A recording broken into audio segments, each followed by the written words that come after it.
The streets are talking.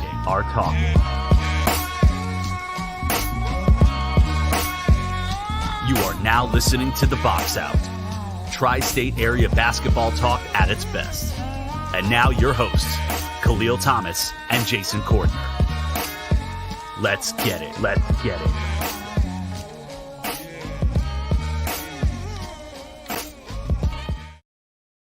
From NJ to BK and the world, this is The Box Out here on the Just Hoop Talk YouTube channel. My name is Kahlil Thomas. Joining me in just a few short minutes will be Jason Cordner. I'm wearing my Knicks jersey. It is number 20. I will say, for the sake of conversation, that it is a Allen Houston jersey. I won't reveal that it is a Kevin Knox jersey. It's for tonight. It's Allen Houston. Just saying. So obviously, I'm starting with the Knicks right here. We have to start with their playoff series with Atlanta, tied up at 1 game apiece. The Knicks won last night by a score of 101-92. And listen, it didn't look good again last night, but they got the job done. As I welcome in Jason Cordner. Jay, what's popping? What's going on, bro? You see you got the Stark shirt on?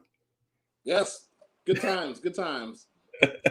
So I want to start with this, and I want to play with – here's the thing with Stephen A. Smith, and I know – he can be a little theatrical, but I think what he said this morning really kind of gave the vibe of how Knicks fans are feeling, especially at the Garden yesterday. So I want to play with what Smith said on First Take this morning after he was in the crowd yelling, "We here" on Sports Channel last night. So here's Stephen A. Smith. But Stephen A., was it a lucky one for your New York Knickerbockers? Luck?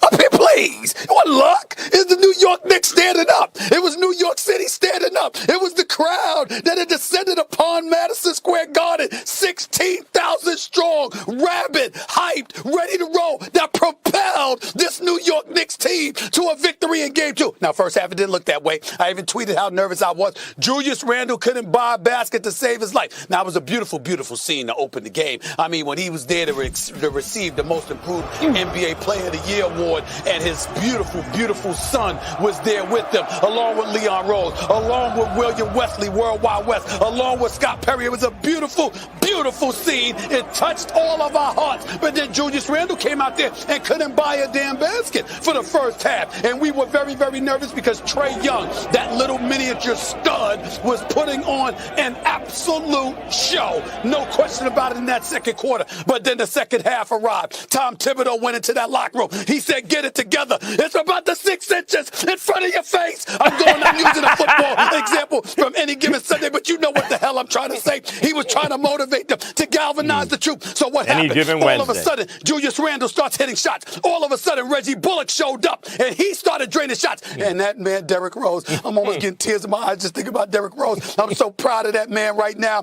the way that he's balling, the way that he is leading. Tom Thibodeau making the move to bench Elfrid Payton finally and start Derrick Rose in the second half. Obi Toppin ignited the crowd. Everybody, a collective effort. And that's what you saw. And then you saw the defense clamp down the way a Tom Thibodeau defense can clamp down. And then suddenly the Atlanta Hawks couldn't buy a basket. Trae Young was on lockdown. Collins was on lockdown. Hunter was on lockdown. They couldn't do anything. And as a result, the New York Knicks have now tied this series 1-1 because the fans, led by Spike Lee and the crew, obviously galvanized the troops. You should have been in there, Molly and Max. You should have been inside that arena. It was rocking. We ain't heard the Garden like that in decades. It was that special, man. I should have been to upgrade it. I had my hair standing up. It was that special. Oh. So let's see, Stephen A. Smith. Listen, I think the big move that Tom Thibodeau made last night was pretty much saying, "Elfrid Payton, sit your ass down. You're not going to play anymore," and put the ball in Derrick Rose's hands. And Derrick Rose delivered 26 points, playing a hell of a lot of minutes. But the Knicks pulled out Game 2. What are your thoughts? Thought it was a great move. It was an adjustment move. It worked out. You know what I noticed? Rose is great at leading the second unit, but I feel like the rookies, how well they played, they don't really need Rose on the second unit right now. I would let Rose start, help engage the offense on the starting lineup, and move it from there. I think that was such a key role what Tibbs did by finally giving up on Payton, because we all been calling for that for easily for months now. Yeah, it's interesting too because Julius Randle. I know you and you texted me, and I agree with you. We talk about max money. I made the mistake of putting what you said and me agreeing with you on Facebook. People were like, "Come on, like, what are we doing?" And then I guess I had a kind of a retraction this morning. But you can't tell me that Julius Randle does not look shook right now in the playoffs. He looks overwhelmed. I feel he'll get it. I feel like he's going to get it together in Atlanta. But this is where you put Derrick Rose in the starting lineup. You have a proven veteran who's used to the bright lights, who can calm down everybody. And I think Julius is due for a 24-14 game tomorrow. Do you think maybe them leaving the Garden? Because listen, it's the first playoff game in 8 years. Mm-hmm. There's been no crowds really for the last year and a half. That also adds to it. Yep. So I feel like the pressure of playing in the Garden, and not just a Garden, but a Garden with fans that's just pent up. Like we've been home for a year and a half. Do you think maybe them going to Atlanta might help him get the game back because he's not in the Mecca. He's in Atlanta. Let's be honest. I think it'll help, but just like Kenny Smith said, and then I've been telling it to you for a while now. There's so many New Yorkers out there, and I feel like the State Farm Arena is going to be so split. If not, it might be more Knicks fans than Hawk fans at the game. So we'll see. So the other thing, and I listened to Bill Simmons after Game 1, and he said Obi Toppin had a cute 8 minutes in the Game 1.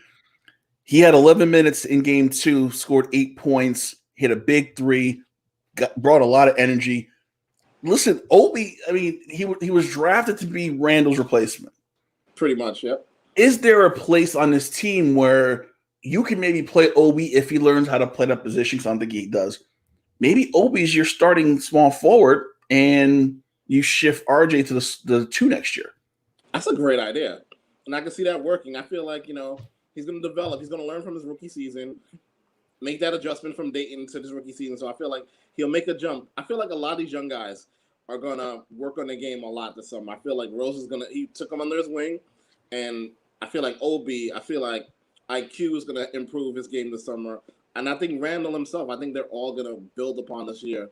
Win or lose, because it's house money right now. It's just that we're so ravid up, and it's 1-1 right now. No one expected the Knicks to be here right now. They're here. It's 1-1. I feel like they're going to go to Atlanta. I feel like by the time we get to Game 5, it's going to be 2-2. I know the Hawks is probably going to get one, but I think the Knicks can definitely get one in Atlanta this weekend. And we have to talk about Alec Burks.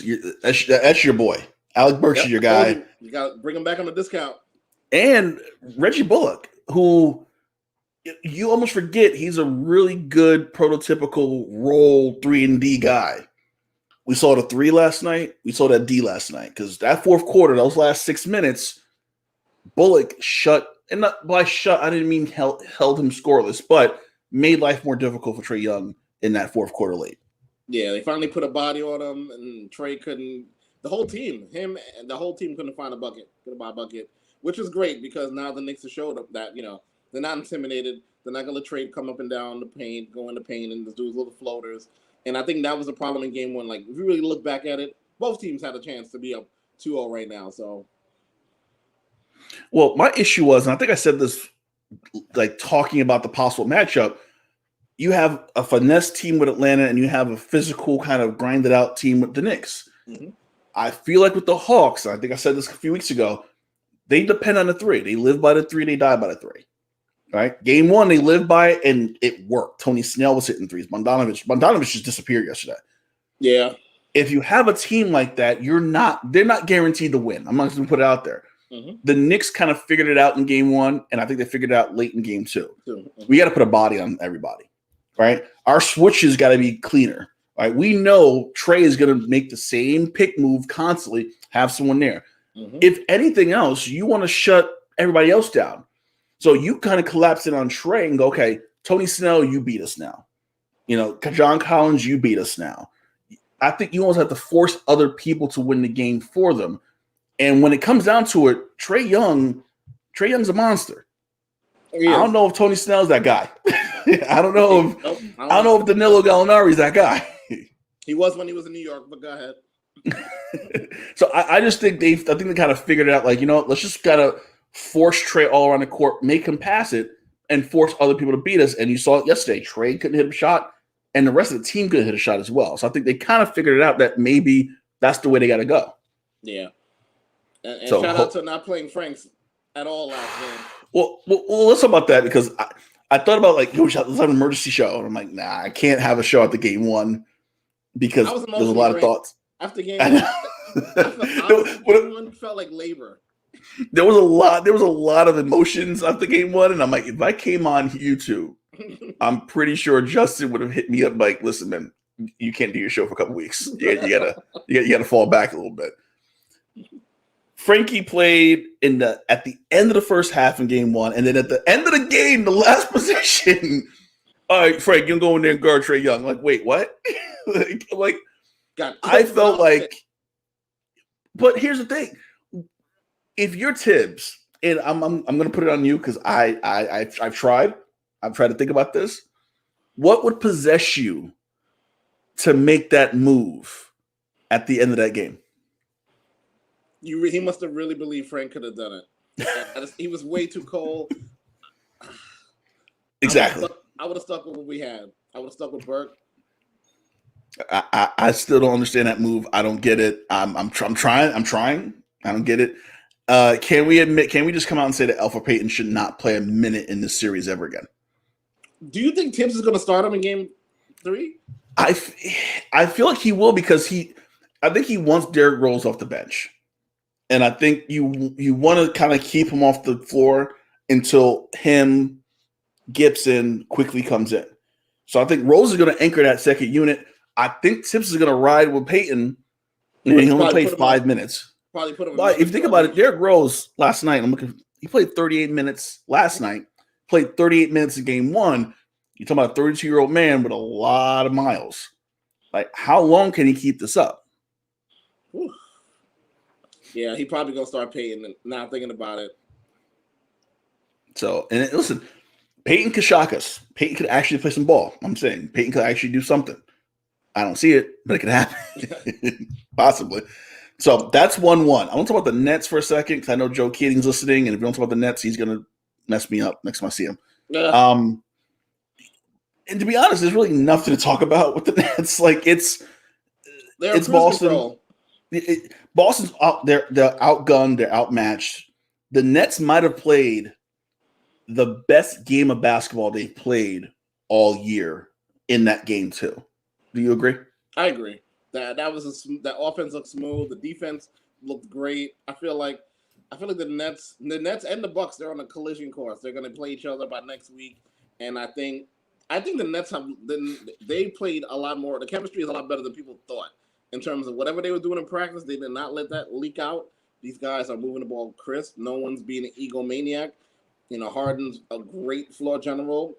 Kyrie is tuned in. He's homeland. He's not being disengaged. And KD's KD. So I think the next series is a big matchup. Someone asked me if I'd rather go on to the Knicks game or go to the Nets-Bucks game 1 in Barclays. And I think I said Nets-Bucks because that's a heavyweight matchup.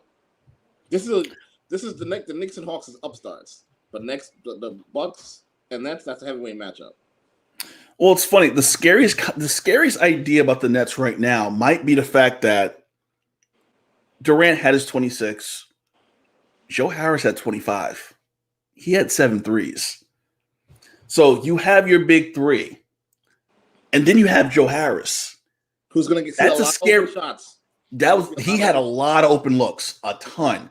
It's a scary concept. And here goes Joe Keating and Joey Buckets. Here he comes. I was waiting for the comment. It's a scary concept when you have Harden, Durant, and Irving, and then you got Joe Harris. And I'm like, Boston is JV right now. Boston looks like shit. Let's keep it 100. They look like shit. Well, we all know who to blame for that, Mr. Horter. Listen, you texted me. I feel like Ainge might become president of the team, and then they're going to hire a GM. So I feel like they need another voice. They need another set of eyes. They need something else because I feel awful for Brad Stevens because he's going to be the scapegoat, and he had a perfect job lined up for him in Indiana. and he didn't want to take it. So I feel Yeah, bad. he for wanted Stevens. to. Listen, I feel like once Jaylen Brown, because I said they were going to take one game. I was like, they'll get one. It'll be Nets in 5. It ain't happening now. They're lucky if they don't get blown out in game 3 and 4 in Boston. Yeah. That would be a gift from the heavens if they don't get blown out by 20 in 3 and 4. Because the Nets look on point. The Celtics look lost. Their starting lineup, I'm sorry. Evan Fournier might be the worst player ever. Tatum's trying by himself. Yeah. Tristan Thompson is Tristan Thompson, whatever. Marcus Smart should not be starting. And then That's the Kemba, problem there, yep. and in Kemba, you don't know what you get with Kemba. In the last 2 games, you've seen kind of old, beat up Kemba. You didn't see Kemba that you saw in those play-ins. Mm-hmm. So I don't. The question isn't if the Nets win the series. The question is how many games. Is it a sweep? Oh, it's a sweep. Not a gentleman's Okay. sweep. Not a. It's going to be a straight beat down the next 2 games. I think the Nets are focused. They're looking at Milwaukee, and that's it. A straight beat down. that's the right way to say it. And the same could be said about Milwaukee and Heat. I did not think the Heat would lay down, but I think they're going to lay down and get swept themselves. So I want to actually talk about that series. Actually, I want to talk about Sixers Wizards because we got to talk about the fan issue, which is becoming crazy. It's Sixers up 2-0. Yeah, I mean, it's almost expected. It's Philly. Like you're like, yeah, Come on. some shit's gonna pop off. It is what it is. But the Sixers look really good. Ben Simmons, 15 shot attempts, 22 points last night. Is it a foregone conclusion that Philly is probably now the favorite in the East over the Nets right now? I want to say yes, but I want to hold a little reservation because I feel like if the win of the Knicks Hawks can do something to slow down that team, then they might prolong that series, and you never know. So the Wizards, I mean, listen, they were in play-in. They got into the play-in. Those teams that got into the play-ins, you knew, especially if you went to the second game, it probably wasn't going to end well for you because you already had 2 games under your belt. They're trying. Game 1, they put some effort in. Game 2, they lost by 25. But the big story in that game was Russell Westbrook getting hurt. And while he was walking back to the locker room, a fan decided to throw popcorn on him from the stands, which I'm trying to figure out.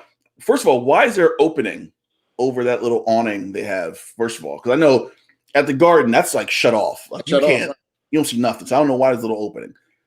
But this is a bigger issue because we had Trae Young in the Garden got spit on. And Russell Westbrook, this is his first time with fans. There's a fan in Utah 2 years ago. And that whole issue. Is this becoming a serious issue now where the fans are getting either too drunk and rowdy, or someone said it, are they just entitled and they feel like they can do whatever the hell they want because they're paying X amount for these tickets? I think it's both. I think it's a great combination of both. They're definitely too entitled, especially because you know how it is. The real fans, we're up in the nosebleeds. Mm-hmm. So these are the ones who got a little extra money, whatever the case may be. They're drinking they're pre-gaming, they're drinking there. They just feel privileged and feel like they can do whatever they want. Could you imagine, like the guy at the Garden, he spat at Trae Young, which was right behind 50. So he spat over 50 cents and spat on Trae Young. God knows if he only spit on 50, that would have been a problem. I would love that. But because he felt entitled, he felt like, well, I can't do that to 50 because 50 whooped my ass. Trae Young's playing the game right now, so he can't really touch me. Security will protect me. So I think it's one of those things where, like, I think the NBA sent out a statement today. They definitely got to hold fans more accountable because you can't come in there, disrespect these players like that. Like when the whole Malice and Palace happened, I kind of felt Ron Artest because he was laying down on the score table and he was calm the whole situation until that point. So it was one of those things where, like, you would think the fans would know better. Yeah, and Westbrook's not the one to mess with because Westbrook they had to hold him back. It was not like if he got through, that guy was done. That dude, and listen, I hate to say this, white dudes who are doing it. So that's also adds a dimension. That's the next thing too. But we try not to look at that point. But you don't want to, but it adds dimension to all this too because you have these athletes, these black players getting things thrown at them, being yelled at, being spit on by white guys. it's a conversation that needs to kind of be had at this point. That probably nobody, like I said, nobody probably wants to have the conversation. Yeah, it's so funny because I think Molly mentioned that on First Take this morning. You're like, and I hate to say it, but it's like privileged white guys doing this. And you heard Kyrie talking about going back to Boston and what he's expecting. So it goes to tell you right there. And well, here's the thing: with fans are short for fanatics, so you got to remember that too. Well, here's the thing: I think Kyrie's going to go to Boston and just shit on him because of that. Because he's going into it knowing. Because I think this is the first. This is the first game with fans since he left. I think so. I'm trying to think. It might be the first. No, because he didn't play last year. He was hurt. Yeah, he was hurt, and that was before the bubble. And then Christmas, nobody was there. Right. So yeah, I think this is his first game back in Boston since he left. So you already know the vitriol is going to be there for Kyrie, right? So Kyrie, that's gonna be a bloodbath. Anyway, Sixers Wizards. I think this is gonna be a sweep. I think we're not. I think we're done here, right? I think we're done. Yeah. Sixers Wizards 4-4. So we're gonna move on. Another series that will probably go 4 as well. Like I said, Bucks Heat. Your favorite Milwaukee Bucks. I was a little wrong about them. Boys, Giannis has help. Drew Holiday. They're gonna be a formidable opponent for the Nets. I don't know if the Nets can survive the Bucks because of the complement of players that Giannis doesn't have to do everything anymore. So we'll see. Well, here's my thing. It's interesting because Giannis hasn't had, like you said, he hasn't had this around this cast around him before. And I feel like it's working now. I feel like Middleton's playing well. Drew Holiday is the guard they've needed. Yep. Right? Brook Lopez is still my problem because I think Brook Lopez, big ass, need to go further in and go to the basket. But I think what they have, it's a matchup problem for the Nets. And I think when they played those 2 games late in the season and Milwaukee won both, like I think I said it that week, it was kind of a blueprint on how you can beat the Nets. Now, obviously, the Nets were missing some pieces.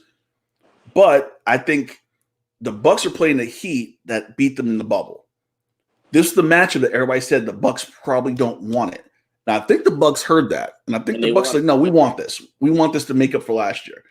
So, 1, they're driven because they had to prove something to the rest of the league. But 2, they're driven in this series because they owe the Heat an ass whooping that they got last year. Oh, yeah. So, I think that's playing a role in this. I think Giannis is like, yo, we got to get them now. Let's take them out, get it done quick, and move on. Mm-hmm. And they're actually playing right now. The score is this. There we go. Milwaukee up 29-18 on Miami. That's in the second quarter. 8:37 left before half. That is currently on TNT. Lakers Phoenix. That's at 10 o'clock, also on TNT. And the NBA TV game that no one cares about, Denver Portland, because they put the games on on NBA TV. That's at 10:30. So Bucks Heat. Are we thinking 4 or 5? I'm thinking 4. 4. So they're keeping an eye on what the Nets are doing. So essentially, we're saying Nets sweep, Sixers sweep, Bucks Heat, a Bucks sweep. Yeah, I think the big three is definitely flexing their muscles in the Eastern Conference. And then Knicks Hawks 7, probably. It seems like it's destined for 7, and I'm cool with that. Listen, the first 2 games of the Knicks Hawks series has been amazing, and first of all, I forgot it was on Sunday. I forgot what day it was. I forgot what time because for some reason I thought the Knicks game was at 1 o'clock. I know it got pushed to 7. Yeah, I think I worked for Yes Network on Sunday for the Net game. I think that's what kind of threw me off because I was like, oh, the Nets play at 1, and I forgot about the Knicks because I'm working the Net game. But I was like, oh, okay, and I turned it on. And I was like, damn. Well, even last night, the Knicks game, they were down by 11, and I turned it off. And I started watching Misery. I don't know how I got there. And I turned back. They're up by 1. I'm like, wait, what? What just happened? So I realize I can't watch entire Knicks games anymore. Like they start losing. I'm like, nope. I'm watching something else for a little bit. Yeah, I kind of did the same thing last night because I was still trauma from the game 1. Because I watched that game 1 from beginning to end. It was an emotional roller coaster. It was a tough loss, especially the way they did. And the way Trey reacted. Shout out to the fans yesterday who, he wanted to be the villain.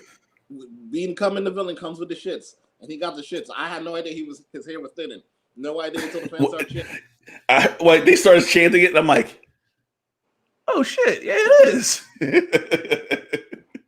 That's what happens when you poke the bear. That's what happens when you poke the garden bear. So, well, my question to you: when you watched the game, what game 1 or game 2 was wifey home with you? No, game 2, yes. Okay, how was she reacting to you during game 2? Because I know my wife was hearing me yell from the basement. I'm in the basement watching the game, and it's like reverberating throughout the house. Listen, when it comes to two teams that I'm emotionally invested with is the Knicks and the Mets. She knows when it comes to those situations, just gotta let me be.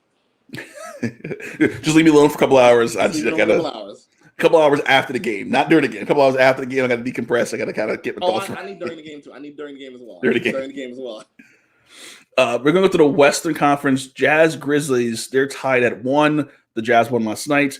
Donovan Mitchell came back. The big story of that series is kind of 2 stories. Ja Morant, grown man. Ja Morant. This is his moment. This is his introduction to the NBA, I think, in this series.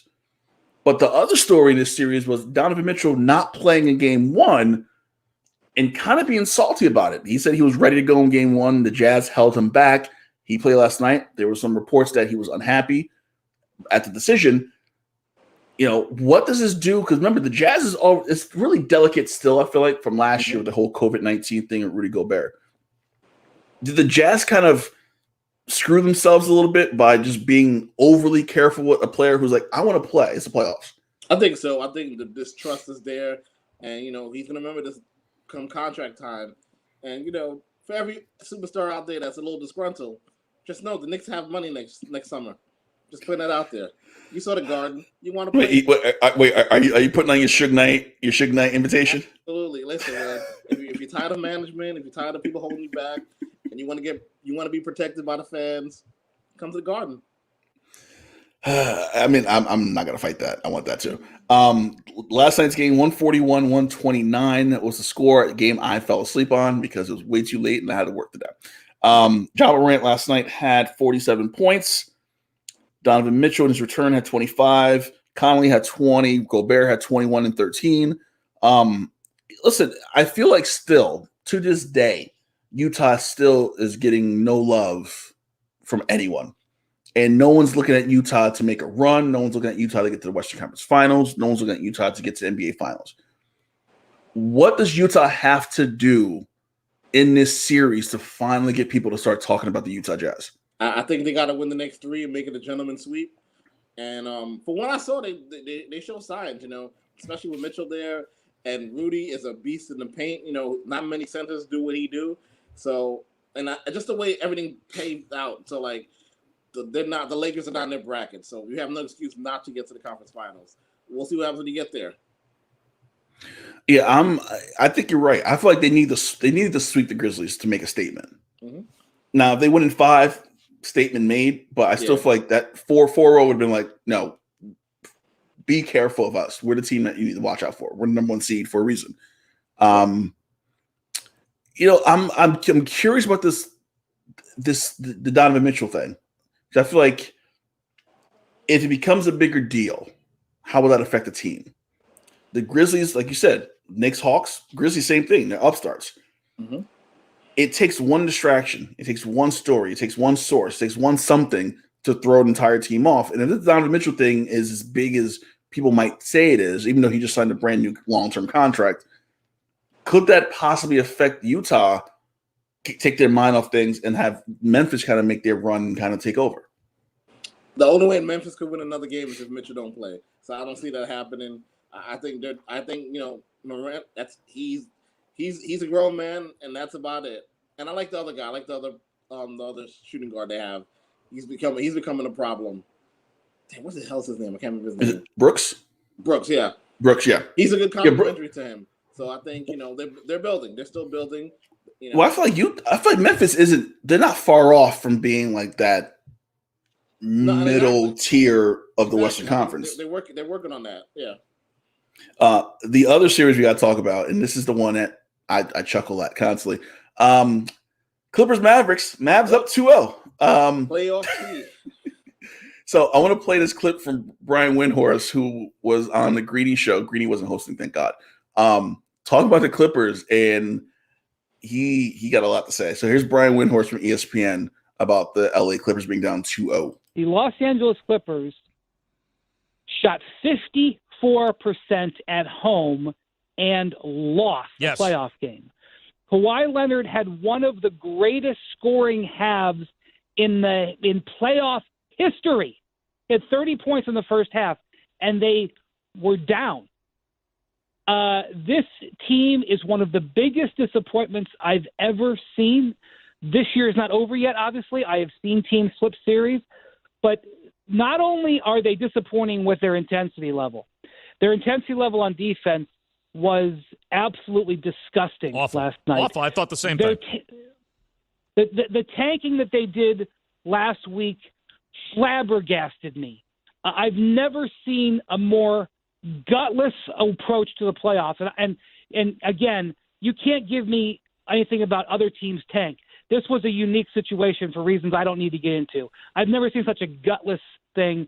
I can't believe that a team that employs Jerry West would sign off on something like that. And to see that performance in the last couple of days was incredibly disappointing. And the game plan that they had last night, a team that has Paul George and Kawhi Leonard on it, has Patrick Beverley defending Luka Doncic possession after possession in the fourth quarter of a playoff game. I was speechless. I mean, I realize that Luka Doncic is probably going to be a Hall of Famer. He's probably going to be a multi-time MVP. To lose to him, which, by the way, they chose to play him, which is just lunacy, but I can't go backwards. I cannot. I don't, I mean, I know Ty Lue. I covered Ty Lue closely when he was in Cleveland. I don't understand what the game plan was. He did not have the team ready to play. He did not have a defensive game plan that put them in a position to win. And he comes out after the game and says he's not concerned, or at least Paul George said that. I mean, that's just a lie. It has to be 100%. The Clippers almost – I can't believe how little they're getting out of what should be an incredibly special. So that was Brian Windhorst on Bob Verschusen on the Greeny Show. Listen, the Clippers wanted this matchup. The Clippers tanked to get this matchup, and the Mavs putting that work on them. Your thoughts on this series? I think the Clippers are definitely going to lose. I think this could possibly be they could probably lose in 5, maybe 6. No, I'm going more 5. Mm-hmm. They tanked to play the Mavericks, and Luka and them took that personally, and now they put in that work. And they're doing it without Kristaps having a great series. It's really been Luka, Tim Hardaway Jr. putting on the show, who I do not want the Knicks to try to re-sign. And they just outworking them, and it's sad because, I always felt like Kawhi should have never left Toronto, but he did. There's no real vocal leader on the Clippers. It just seems like they're just totally lost, and somehow it's still Doc Rivers' fault. Well, 41 from Kawhi, 28 from Paul George. The rest of the starting lineup had 14 points. And you look at the plus minuses. You look at Marcus Morris, minus 12. Zubac, minus 16. Beverly, minus 11, who's guarding. And like Windhorst said, why in the hell is not Kawhi guarding Luka? Mm-hmm. Why is Patrick Beverley guarding Luka? Literally, and he wasn't in people watching and listening on the podcast. He was not embellishing. Patrick Beverley guarded Luka Doncic the entire game. Yeah. And Luka Doncic shitted on Patrick Beverley over and over and over again. And there was no adjustment. You know who else noticed that? Rondo. That's why he got a little chippy towards the end with the team. He sees it. He sees the writing on the wall. I mean, Rondo played 18 minutes. Reggie Jackson played 30 minutes. Heat check Reggie Jackson, 5 of 12 in the field. They shrunk. Their bench expanded. They played 10. Terrence Mann, 15 minutes. Don't know what the hell. Ibaka looks lost. He played 5 minutes. The way this team's been constructed, and I think Rondo was a last gasp for the Clippers to figure out what to do. Yep. This team was poorly constructed. And I feel like you can't blame Doc. You can't blame Tyronn Lue. You have to blame the front office. Jerry West, Lawrence Frank. You blame them because they're the ones who put this shitty team together that has no cohesion. Nicholas Batum's playing a lot of minutes right now. Nicholas Batum should not be in the NBA right now. Nope. Nicholas Batum, he should play for France and for FIBA, but that's about it. Nicholas Batum should not be in the league right now. And he's playing serious minutes. He shot 3 for 5. I was like, oh, Batum's great. Like, no, he's not. So I think 5 is the right prediction. But listen, there's going to be, and I think Colin Cowherd said this, there's going to be a lot of guys who need to get their resumes together if you work for the Clippers right now. But you know what's even worse for the Clippers? They're about to be the Nets from the 2013 era in terms of, remember, all their picks are gone. Mm-hmm. So, like, and these guys will walk out after this summer. That was my question. Does Kawhi and Pete, they can opt out after this season. And you know, one of them is definitely opting out, if not both. See, I feel like Kawhi's going to do it, and then Paul George is going to only do it because Kawhi did it. I feel like Kawhi's definitely going to do it. I feel like Paul George is a wild card. I think he would stay around because it would be his team if Kawhi left. Yeah. So if Kawhi left, okay, I'll handle it. I'll bring it together, and then they'll lose again to the Grizzlies next year. So that whole team's a disaster. Nuggets Blazers tied at 1 game apiece. This is the series I picked the Blazers because I feel like the Nuggets. Nikola Jokic can only do so much. He can only do so much for this team. They're playing hard. I give it to him, but there's just not enough for Denver to overtake Portland right now. Yeah, I agree. It was a bad matchup for them. Maybe if they had gotten the Clippers, it'd have been a better matchup for them. But I mean, the Clippers have been good for any high school in New Jersey or New York. Christ the King probably could beat the Clippers right now. No doubt in my mind. No doubt. But that's a series I'm really interested in just to see, because Dame's played a lot of minutes this year. I know McCollum's still not 100%. Enes Kanter, Jurkic. I'm curious, especially those two, because they had I think Jurkic's game was very similar to Jokic, and Jurkic kind of turned into Enes Kanter. So you have two of the same center playing, and I'm like, well, okay, there's no real the same skill set in this modern NBA. I'm curious how that's going to work out down the stretch of the series. I mean, Jokic is going to put up his numbers, but like you say, without Murray, how much can you rely on Porter? How much can you rely on Rivers coming off the bench? Like, I feel like that's a big hole without Murray. That's a huge hole to overcome. So we'll see. And the last series we're going to talk about tonight is 1-1 as well, Lakers Suns. Before we talk about the actual series, I want to talk about LeBron James. LeBron James was caught out there. He went to a tequila photo shoot with Michael B. Jordan and who was the other person? Michael B. Jordan, someone else. I can't remember now. That was a third person. So he violated COVID protocol. Nothing happened to him. Now, Kristaps Porzingis went to a strip club. He got fined. He deserves to get fined for that. Should have got suspended. Strip club is not where you want to be when the pandemic's kind of teetering right now. But what were your thoughts when you heard that LeBron kind of escaped any type of penalty for doing what he did? I'm not shocked. LeBron runs the league, so I'm not shocked that happened. But you would figure, there's probably more of a chance of being exposed to anything at a tequila party than a strip club. I'm saying. Well, I would feel like the strip club is like the safest place to be during the pandemic. Absolutely. I feel like that's the place you want to be. Security's good. I feel like they do have COVID protocols in place. Mm-hmm. Like you really can't touch anyway. So there's no aerosols being passed. So I feel like it's probably a good safe place to go. With that said, we do not encourage the Knicks to be at Magic City anytime this weekend. The box out did not encourage the use of adult strip clubs during playoff season. Please do it on your own time, not during playoff season. Thank you very much. So the Lakers won game 2 after losing game 1. We can be honest about it. The Lakers won game 2 because Chris Paul's not 100%. Yep. Okay. So we totally agree on that. If Chris Paul he's not going to be 100% for game 3. If he's close, I'm assuming the Lakers lose game 3 in LA. It's close, but I feel like, and it's like this every year for Chris Paul come playoff time. He's always hurt. And they look totally lost without him out there. And if that's the case, this could be a short series for the Lakers, man. Lakers might win this in 5 if Chris Paul's not 100%. However, if he's close to 100%, we could still be in for a series because he will find the guys in their open spots and he'll get them the ball when they need to get the ball. and make this series more competitive than it was in Game 2. But I don't see it, man. I think he's really hurt, and I think Phoenix is done. Yeah, I think you saw in LeBron's eyes, he's starting to get pissed off with his team. Mm-hmm. I think he yelled at, was it Horton Tucker? Horton Tucker. I saw him yell at Powell. Mm-hmm. For not shooting. And yeah.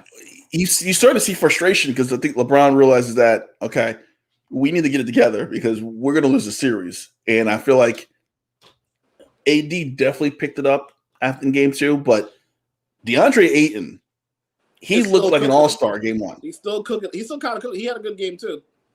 I'm curious to see what happens in Game 3. I think, and I said it before the series. I said DeAndre Ayton has to show me something because we just don't see it. One, we don't see it because we're in the East Coast. We don't stay up till 2 a.m. But you don't see DeAndre Ayton a lot being discussed as a high draft pick. I feel like Game 1, kind of like John Morant, and you said Game 2 as well, you see an introduction to see who DeAndre Ayton is and what he can do. He's a big man who can rebound. He has an inside game. He can step out, hit a three if he needs to. I feel like DeAndre Ayton underrated and could be a major part for this series. I agree. Because, like I said, he's had a great Game 1. He had a great Game 1, a good Game 2. He just needs a little bit more help. His point guard's got to find him in the post, and he's got to do a little bit better job on AD in Game 3 because AD is definitely on the attack now. He's not playing. He's not doing the Brook Lopez from the 3-point line all the game. No, and I feel like he can't do that.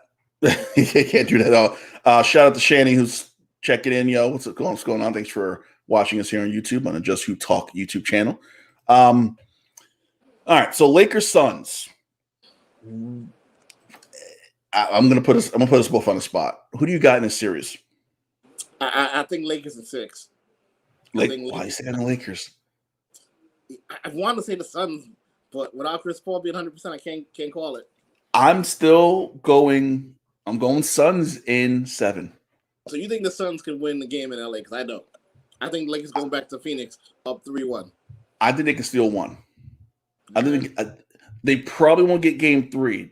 I think the Suns get Game 4, and they go back to Phoenix tied at 2.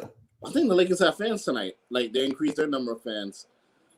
It's not full. It's not full capacity, right? Nah, not full, but I think they increased it from the 5,000. Yeah, I mean, I don't even think it matters. Yeah, that's what, to me. I feel like you talk about the Knicks fans. Yes, that means something. That matters. Yeah. I'm looking at the other teams. Mavericks, maybe a little bit. Sixers definitely. They need their fans. Milwaukee? Does Milwaukee have a good, strong fan base? I don't even know. Not really. I would put Oracle up there, but they're no longer in Oakland anymore. Yeah, I'm, and we know how you feel about Brooklyn. Brooklyn fans don't really give. You know what? It dawned on me yesterday. It dawned on me last night. The Knicks used to have a lot of corporate fans. I feel like they gone to Brooklyn. I feel like Brooklyn's more the corporate, the corporate team, while the Knicks have become that college. They become the Garden's looking like Camden. You know what I'm saying? It's looking like Duke. It's looking. It is. So I feel like that somehow has changed. Well, with the chants too, I think the chants add to the environment, and then just like they're. First of all, if I see Tracy Morgan one more time, I don't need to see Tracy Morgan no more. He loves his Knicks. I know, but damn, come on. I get Spike. I don't need to see Tracy Morgan. Like, I good. And put your mask on, bro. Like, you're around a lot of people. You're a little chunky. We all are. You're up there. You're LBs. Like, put the mask on.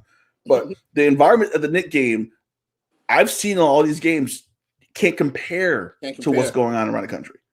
It's insanity. So it's great to see. I do want to talk about this. The Wolves were sold to A-Rod and his partner. Now, one of the minority investors of the Timberwolves is suing, saying that there's nothing in their agreement that's going to move, that prevents them from moving out of Minnesota. Now, we talked about this a couple weeks ago. It's not a big deal because it's the Minnesota Timberwolves, and who cares? Like Lakers left, so it happens. But this is a bigger point because I listened to this Sonic Boom audio documentary about the Sonics and how they left and the whole situation behind that. Does this set up possibly, if A-Rod gets the team and decides to move him out of Minnesota, could this set up a Seattle move and them getting the Sonics back?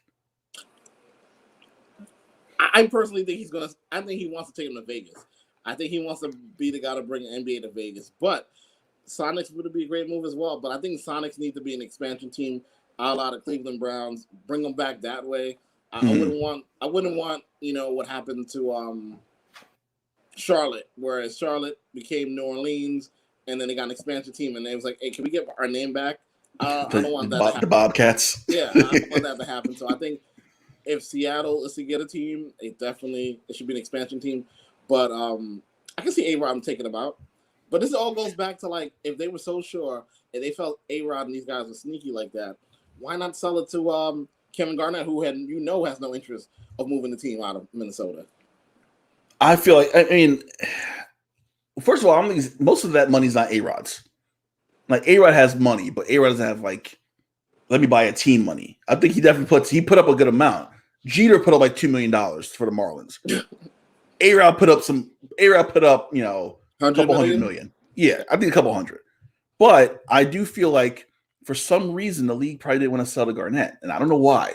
I don't understand why, but I think there's something to that whole story, which we'll probably never find out. But I think Seattle, listen, their arena's getting redone because they have a hockey team, the Kraken, they start next year. Mm-hmm. So the whole issue with Key Arena is solved. You have a brand new state-of-the-art arena. Coming, yep. Get them a team now. But that Sonic boom is interesting because you heard from a lot of people in Seattle, a few people in OKC, and just how they lied. Like the OKC group just lied their ass off to get that team and swore that they were going to keep them in Seattle. When all the investors of the Sonics who brought the Sonics were all OKC guys. It was just it was crazy to me listening to that. Like, so no one picked up on that. No one said, okay, all these guys from OKC, they just had the Hornets after Katrina, right? Tried to buy the Hornets, got turned down, and then turned around and tried to get like no one put two and two together, but they said David Stern kind of pulled the strings on that one. Mm-hmm. So I still don't understand. That bothers me. I'm sorry. I'm so stuck on that. And I watched a documentary about that the other day too, and it's like OKC doesn't have the name, but they have their history. That's the dumbest thing I've ever heard. Yeah, it's a shared history. That's the dumbest. The Ravens don't have the Cleveland's history; they have their own, and the Browns have their own history. It's weird. Listen, the whole thing is sketchy. I think, did you watch? Was it Sonics Gate or something like that? Something like yeah. Because I did a story for that. I think when Sacramento was supposed to move to Seattle. And then Kevin Johnson was manager of Sacramento, former Phoenix Suns legend, and he just pulled something out of his ass to keep Sacramento there. Last minute, yeah. I did a big story, interviewed people from Sacramento, and interviewed the guys who made that Sonic Skate documentary. Mm-hmm. And they kind of revealed a lot of stuff to me that I didn't even know before I even watched Sonic Skate. So I watched Sonic Skate, didn't talk to them some more. I was like, holy shit. That's why they wanted Sacramento, because the Maloof brothers owned Sacramento, and they were shit. They were garbage. Yeah. So it was very, very interesting. But hopefully Seattle gets one, because I do miss the Sonics. I do want to get me a Sean Kemp jersey. Or Gary Payton. Either one. Defla Shrimp. That's my guy, too. We got to talk about the Liberty, because you're going this weekend. Going Saturday. Looking forward to it. And can we just put out there that the Liberty is the best team in WNBA? Can we say that? Well ahead of schedule. 4-1 right now. Listen, Sabrina Ionescu, she's everything advertised. Yep. She's killing it. What do you see from the Liberty right now? Because they're playing beyond expectations right now. Yeah, they're definitely playing in the house, but they already exceeded the win total from last year. I think Sabrina's she's a great point guard. She's leading the charge, and everybody's bought in. Like it really was a good mixture of veterans and the young players. As much as we miss Nurse, it seems like everything is working out right now. So I'm looking forward to going and see what's going on out there at Barclays on Saturday. So not only Sabrina Ionescu, but they have Benina Laney. Mm-hmm. She's averaging over 20 points. Natasha Howard averaging I can't see right now. I can't see. 14 and a half a game. They're getting rebounding. I think the big thing with them too, they're playing really tight defense, and it's something that they were lacking in the bubble last year. They couldn't stop anyone. Yeah, at all. I was watching them play the Sky the other night, and they really clamped down on everybody. It was. So I'm looking at their stats right now. Anescu 17 a game, 6 rebounds, 7 assists, and you could tell when she's on the court, she's leading that team. Yep. She's like directing traffic. Even in the huddle, she's like, "Hey, she's kind of holding it down." So you have leadership, but it's coming from essentially, and we could call her a rookie because she only played 2 games last year. Mm-hmm. That leadership void that they were kind of missing last year is coming from a rookie. Mm-hmm. That's crazy to me right now. Not just a rookie, man. A rookie with that mama mentality. Yeah, it's amazing to see. I'm hoping to get a few more fans. I think Brooklyn's they kind of loosen things up a little bit. So hopefully they get more and more fans, especially in the summer, because we know we have those 11 o'clock games when they have the camps come in. Hopefully they do that this summer. Yeah, I'd love I'm seeing definitely that. looking forward to seeing like how the protocol and procedures are going to be when I get there on Saturday, just to see, because it'll be the first time I'm going to a live game since getting kicked out the Garden last year at the Big East tournament. Oh, that was a day. That was a day. That was a day. You were at the Garden, I was at Barclays. Like, game's canceled. I'm like, but I'm eating. Like, I didn't even get to the bowl yet. Like, I didn't get inside the place yet. Liberty 5-1 right now, 3-0 at home. Home cooking. Barclays working. 3-0 at Barclays. No more Westchester for you. So no more Westchester. God bless. The big story also in WNBA has been Tina Charles, who I think last week I might have jumped the gun a little bit and said she's not playing well. And I'm proven wrong once again because Tina Charles, 3 straight games of 30 points or more. She's averaging 26 a game, kind of holding Washington together because Washington is kind of limping around. But Tina Charles is having a resurgence of her MVP season. Can she keep this up? But she still has games. She still has a lot in the tank.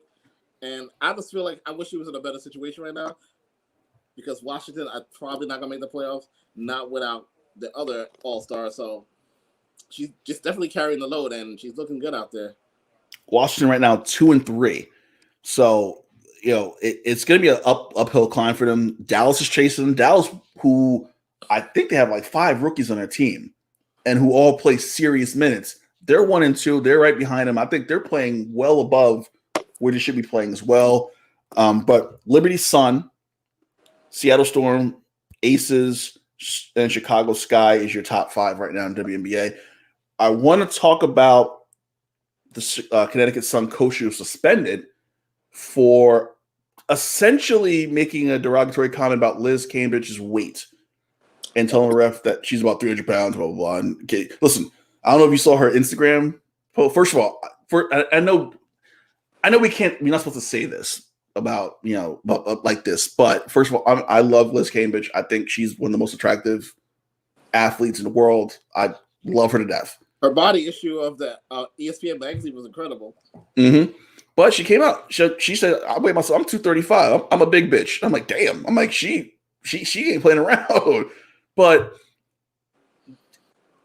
you should know better. Is that just me? Is that just me assuming that we know better than to do what that coach did to get a call? Know better. He just said he said something out loud and didn't catch himself in time. But I think we, as men, as African American, know better.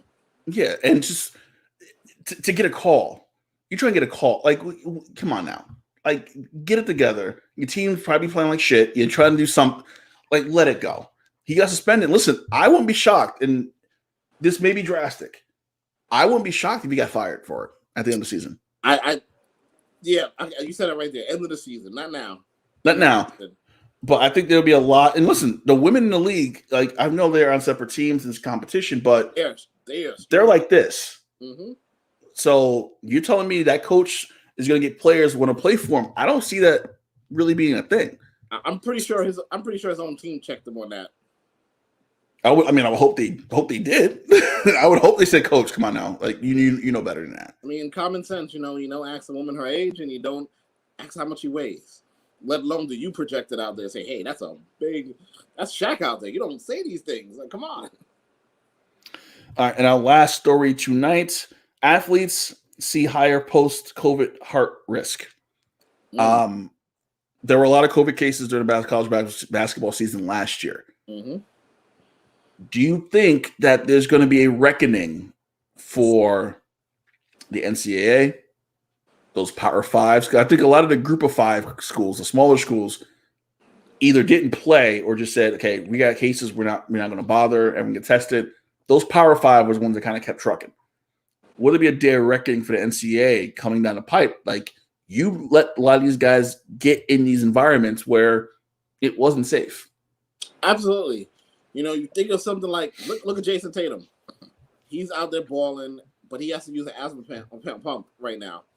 So could you imagine some of these guys that probably got exposed to COVID and they're coming back and they're feeling a little woozy and stuff like that? It's probably because of, the prolonged symptoms or whatever they have. So God forbid if somebody, something drastic happens. They're going to hold them which is bound to happen. But it's bound to happen because they want to get that season in. We talked about this last year. They want to get this. They want to get it in. They couldn't miss games. They want to go 0-2 for the Final Four. Nope. So, listen, NCAA, once again, in trouble eventually. Wrestling, real fast. Double or Nothings this Sunday. My wife and my daughter will not be here this weekend. So I got the house. I got the big TV. Gonna rock that in the living room. Here's my issue. Do you think this Pinnacle Inner Circle thing, are they moving too fast? I think they're moving. Is it? I thought they're moving too fast. I mean, it is moving fast, but it's like, yeah. Well, because I feel like they feuded for like 2 weeks. And like, okay, Blood and Guts. So like, that's it. Wait, that's kind of quick. But then Blood and Guts goes into the Stadium Stampede. I'm like, what? Shouldn't that be the other? Shouldn't Blood and Guts be like the blow off? Because Stadium Stampede should be like, okay, that's their first like brawl. And to end it like old War Games ended the feud.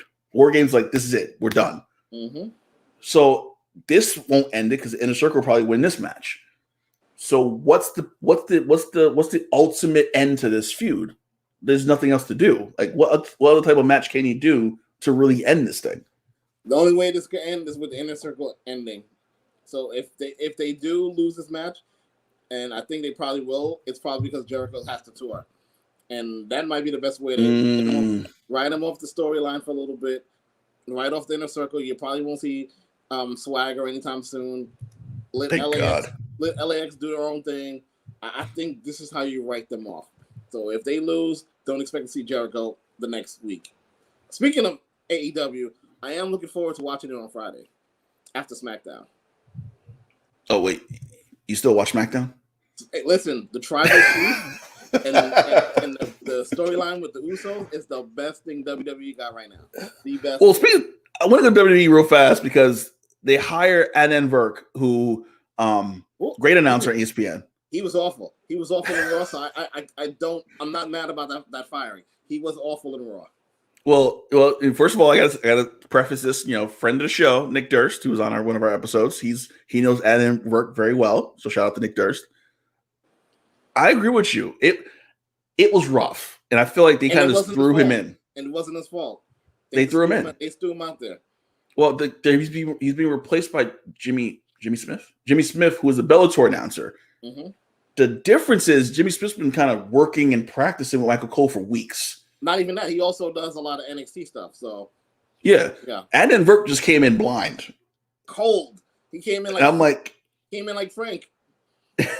I feel bad for him because they kind of threw him to the wolves on your flagship show, and then expected like this greatness after 7 weeks. I'm like, yeah, no, that ain't happening. That's not how this works. Like he wasn't. There was times where he wasn't talking for like minutes at a time during Raws. Yeah, you're absolutely right. Speaking of WWE real quick, I'm glad they're going back on tour. I heard SummerSlam might be at a Vegas Stadium, the new stadium out there, Allegiant Stadium. Mm-hmm. I'm hearing rumblings of Lesnar, Lashley, Reigns, Cena. that might get me out there. That might get me out there for a Vegas weekend. It might do it for me. It might. I gotta think about that one because if those two matches occur, if they're like really talked about, that might be a draw to get me to leave my house finally. I don't know. Now you got me thinking. All right, Jason, great show as always, man. Likewise.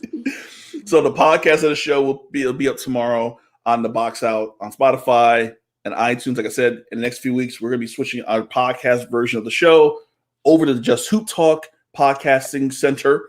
And then we're going to start something really big in the fall. We'll keep you posted as we kind of figure out what we're doing, and we need new graphics and things. So we're going to do that for you. So next Thursday night, 8 p.m., we're back live here on YouTube, Just Hoop Talk YouTube channel. Enjoy the basketball. The Bucks are going to win tonight. So it's going to be 3-0. And enjoy the Knicks taking down the Hawks in 5 games. For Jason, I'm Kahlil. For Jason Kahlil, I'm out. Peace. Great.